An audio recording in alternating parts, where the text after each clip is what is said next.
তিতুমির কলেজকে বিশ্ববিদ্যালয় করার দাবিতে অটল শিক্ষার্থীরা, চলছে রাস্তায় ব্যারিকেড সহ অনির্দিষ্টকালের কর্মসূচি। টঙ্গীর তুরাগ তীরে ইজতেমার প্রথম পর্বের দ্বিতীয় ধাপ শুরু, আশপাশে 5 স্তরের নিরাপত্তা ব্যবস্থা।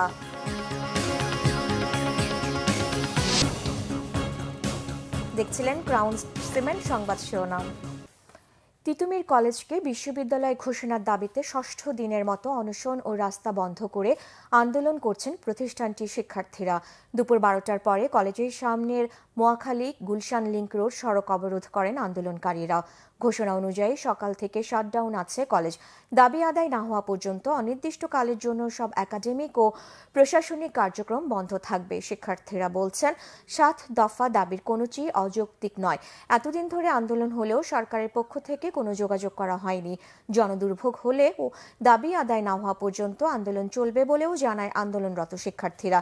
এদিকে অনশনে থাকা শিক্ষার্থীদের মধ্যে 2 জনকে হাসপাতালে ভর্তি করা হয়েছে। এখনকার প্রেক্ষাপটে আমরা তিতুমিরকে একা স্বতন্ত্র বিশ্ববিদ্যালয় চাই। আমরা তো জনগণের ভোগান্তি চাই না। রাস্তায় যারা জামায়াত আছে তাদেরও তো কাজ আছে, তারা তো চাকরি করে, কেউ পড়ালেখা করে, কেউ দেখা যায় যে অসুস্থ রোগী। তো আমরা তো তাদের ভোগান্তি চাই না।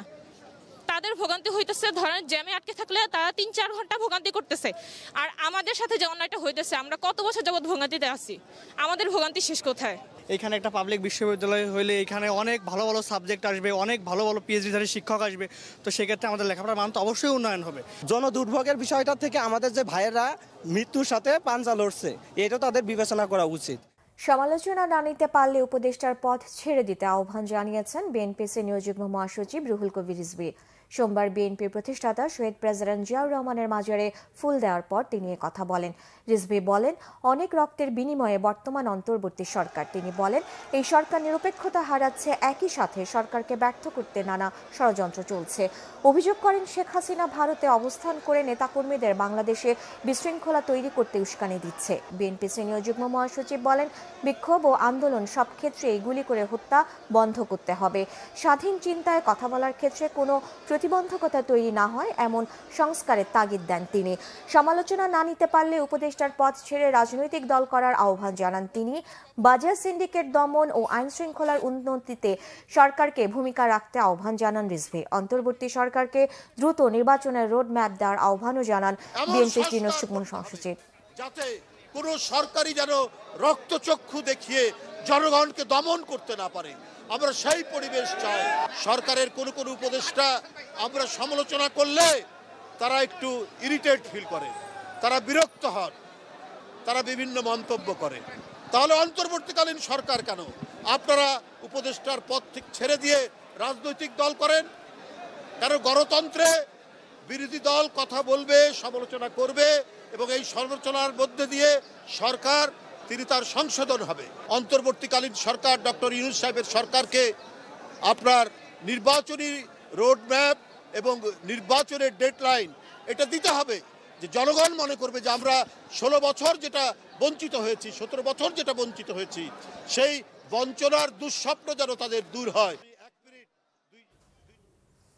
58তম ইজতেমার প্রথম পর্বে দ্বিতীয় ধাপে প্রস্তুতি চলছে। বাদ জোহর পাকিস্তানের মাওলানা জিয়াউল হকের বয়ানের মধ্য দিয়ে শুরু হয়েছে পরবর্তী কার্যক্রম। আসর বয়ান করবেন বাংলাদেশের মাওলানা রবিউল হক সাহেব। বাদ মাগরিব ভারতের মাওলানা আহমেদ লাট সাহেবের বয়ানের মধ্য দিয়ে শেষ হবে প্রথম দিনের ইসলামী দাওয়াতের কার্যক্রম। এদিকে সোমবার রাত থেকে দলে দলে ইজতেমা ময়দানে আসতে থাকেন মুসল্লিরা। ফজরের নামাজের পর শুরু হয় খিত্তায় খিত্তায় অবস্থানরত জিম্মাদাদের কর্মপরিকল্পনার আলোচনা। বিশ্বের 72টি দেশ থেকে বিদেশি মেহমানরা ইজতেমায় অংশগ্রহণ করেছে। বিদেশিদের সংখ্যা ছাড়িয়েছে 3000। ইজতেমা আয়োজক কমিটির পক্ষ থেকে জানানো হয়েছে, দ্বিতীয় ধাপে ইজতেমায় অংশ নিচ্ছে দেশের 22 জেলার মুসল্লিরা। নিরাপত্তার বিষয়টি নিশ্চিত করতে গাজীপুর মেট্রোপলিটন পুলিশের পক্ষ থেকে সর্বাত্মক প্রচেষ্টা চালানো হচ্ছে বলে জানানো হয়েছে। বুধবার আখিরি মোনাজাতের মধ্য দিয়ে শেষ হবে দ্বিতীয় ধাপের সুরাই নিজামের ইজতেমা। সড়ক দুর্ঘটনায় মাদারীপুরে 2 জন, চট্টগ্রামে 2 জন ও ঠাকুরগাঁয়ে 1 জন নিহত হয়েছে। মাদারীপুর শিবচরের মুন্সিবাজার এলাকায় ভোরে দুর্ঘটনায় নিহতরা হলেন ঢাকার পশ্চিম ভাসানটেক এলাকার বাচ্চু মিয়া এবং কাঁচপুর এলাকার মানিক। পুলিশ ও স্থানীয়রা জানায়, ভোরে একটি পিকআপ নিয়ে ঢাকার দিকে আসছিলেন বাচ্চু ও মানিক। মুন্সিবাজার এলাকায় আসার পর একটি গাড়ি পেছন থেকে তাদের ধাক্কা দিলে তাদের পিকআপটি রাস্তার পাশে পড়ে যায়। এতে ঘটনাস্থলেই বাচ্চুর মৃত্যু হয়। পুলিশ মানিককে উদ্ধার করে হাসপাতালে নিয়ে যাওয়ার পর তিনিও মারা যান। এদিকে চট্টগ্রামের সীতাকুণ্ডে দাঁড়িয়ে থাকা ডাম্প ট্রাকের পেছনে মাইক্রোবাসের ধাক্কায় নিহত হয়েছেন দুজন। পুলিশ জানায়, ঢাকা থেকে কক্সবাজারগামী মাইক্রোবাস সকাল 6টায় দ্রুত গতিতে ফৌজদারহাট বাংলা বাজার অতিক্রম করার সময় নিয়ন্ত্রণ হারিয়ে দাঁড়িয়ে থাকা একটি ড্রাম ট্রাকের পেছনে সজোরে ধাক্কা দেয়। এতে মাইক্রোবাসটির সামনের অংশ দুমড়ে মুচড়ে উল্টে গেলে ঘটনাস্থলে গাড়িতে থাকা বৃদ্ধ আনোয়ার হোসেন মারা যান। পরে খবর পেয়ে কুমিরা ফায়ার সার্ভিসের একটি দল ঘটনাস্থলে পৌঁছে আহত আরও 3 জনকে চমেক হাসপাতালে পাঠালে সেখানে বিবি রহিমাও মারা যান। দুর্ঘটনায় গুরুতর আহত চালক সহ 2 জনের চিকিৎসা চলছে স্থানীয় হাসপাতালে। অন্যদিকে ঠাকুরগাঁও পীরগঞ্জ সড়কের ডাউলার হাট মোড়ে ট্রাকের ধাক্কায় গিয়াসউদ্দিন নামে এক পথচারী নিহত হয়েছেন। তিনি সদর উপজেলার মোহাম্মদপুর ইউনিয়নের হরিনারায়ণপুর মোল্লাপাড়া গ্রামের বাসিন্দা।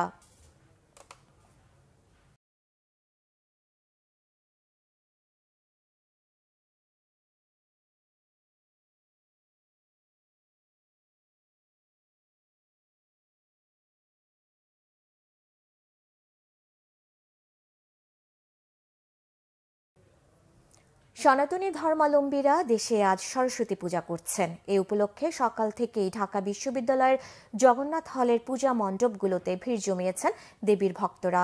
সনাতন ধর্মাবলম্বীদের বিশ্বাস, মাঘ মাসের শুক্ল পক্ষের পঞ্চমী তিথিতে শুভ্র রাজহাঁসে চেপে স্বর্গ থেকে মর্তে আসেন বিদ্যা, বাণী আর সুরের দেবী সরস্বতী।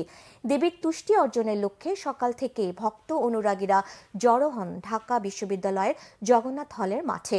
প্রতি বছর বিশ্ববিদ্যালয়ের বিভিন্ন বিভাগের শিক্ষার্থীরা এখানে সরস্বতী দেবীর মণ্ডপ গড়ে তোলেন।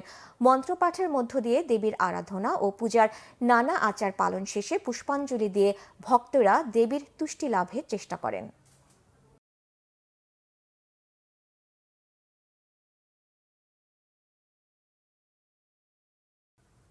এই ছিল এখনকার মতো পারিস সংবাদ সন্ধ্যা 6টায়। এর আগে 5টায় নিউজ টপ 10, এছাড়া বাংলা ভিশন সংবাদ ও সংবাদ সংশ্লিষ্ট অনুষ্ঠান দেখতে ভিজিট করুন www.vbnews24.com ও facebook.com/banglavisionnews এবং সাবস্ক্রাইব করুন youtube.com/banglavisionnews। ধন্যবাদ।